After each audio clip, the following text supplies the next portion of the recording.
Hi individuals, welcome to Blue UK Jazz Dance. Every dancer jam to the blues, jam to jazz in a very different way as pioneers. I'm a pioneer of UK jazz dance. I'm involved in one of the longest projects I've been involved in. I've been sharing with individuals. That project is called Rebirth for the Core, the project.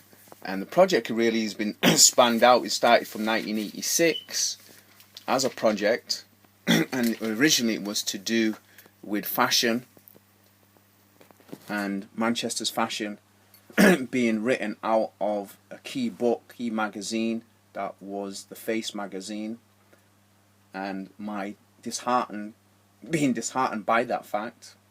And then it evolved in respect to what happens is some of the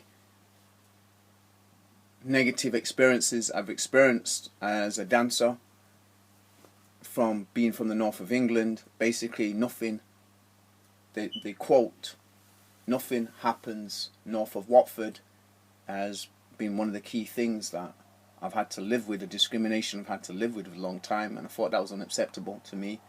Because what happens is, when I was in London, when that first started, it was in 1980, or actually before that, it was a trip to the Caribbean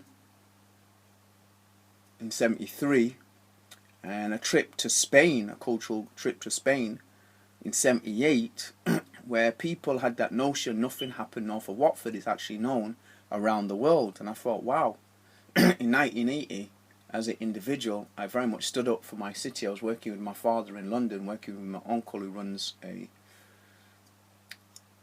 construction business. I was doing interior decorating with my father, who taught me interior decorating, and he brought me to London to work with at the age of 15 years old, and to get an opportunity to look around London, learn about aviation, because I wanted to be in the RAF as an individual, so I went there for the summer.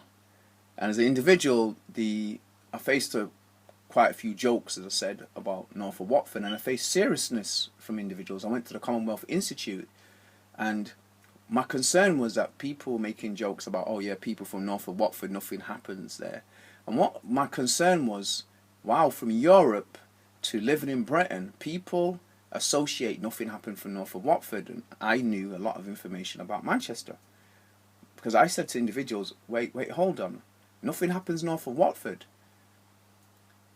Modernism came from Manchester. The trains, aviation, science and technology, healing, health institutions, transport, engines, textiles, all came from this area. You wouldn't have this in London. You wouldn't have it. Modern architecture came from my city.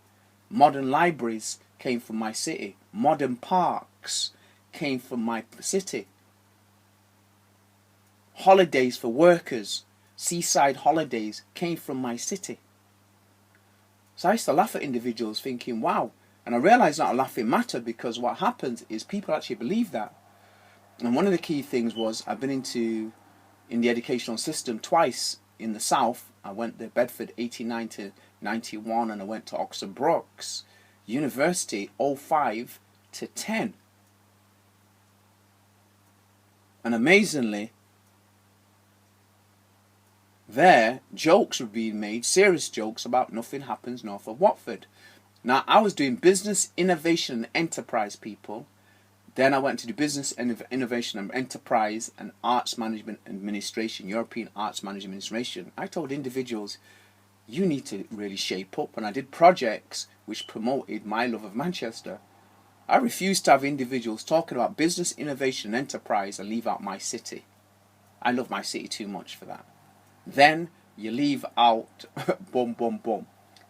You leave out that we have nothing to do with it. Economic development in 1948 was created by a professor called Arthur Lewis, and the first ever black professor at Manchester University in 1948 created, do you understand? Created economic development theory. Then we have the development of the computer, Were we part of that Manchester? Yeah. Were Manchester part of aviation? Yeah. Were Manchester part of engines? Yeah. Were Manchester part of the first industrial estate, first industrial revolution, and that they took around the world because everybody from around the world had to come to Manchester to learn it? Yeah. So how come then people say nothing happens north of Watford? You have to understand how stereotypes and discriminations take place. So part of what I talk about in sense of Rebirth for the Cooler project and something I'm working on also called Jamming the Blues. Jamming the Blues is I'm an individual with special education needs. The longest discriminations I've faced have been quite similar. One, coming from the north of England.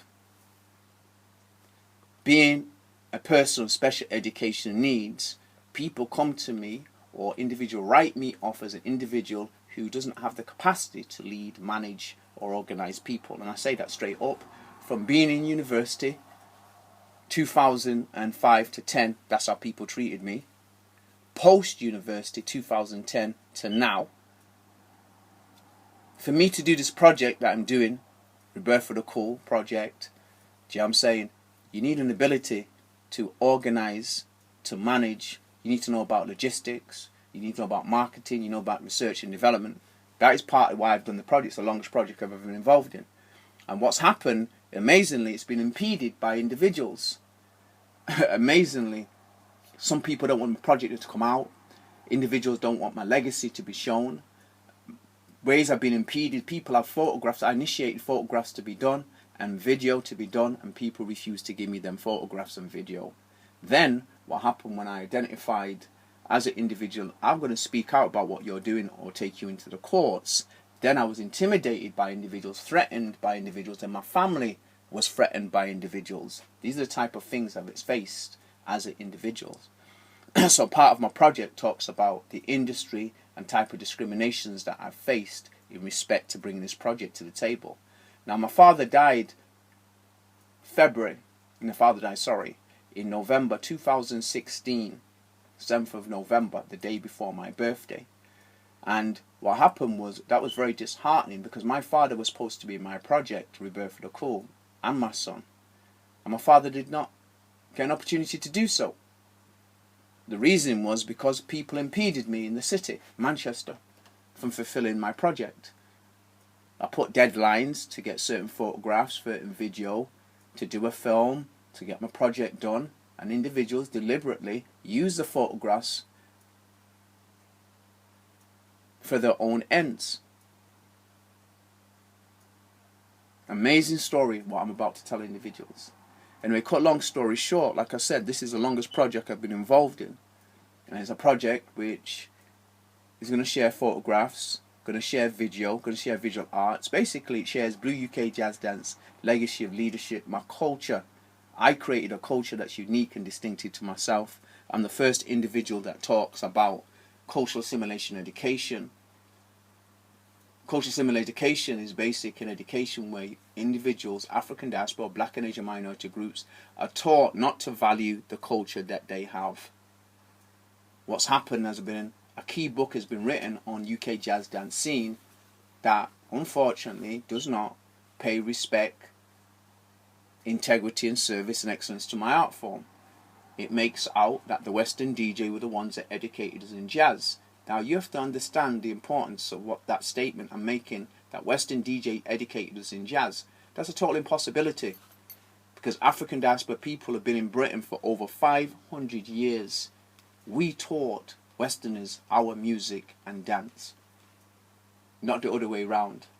Never in history has any European ever developed an underground jazz dance culture or music culture, be it DJing, be it live music, be it a school. Blue UK Jazz Dance out.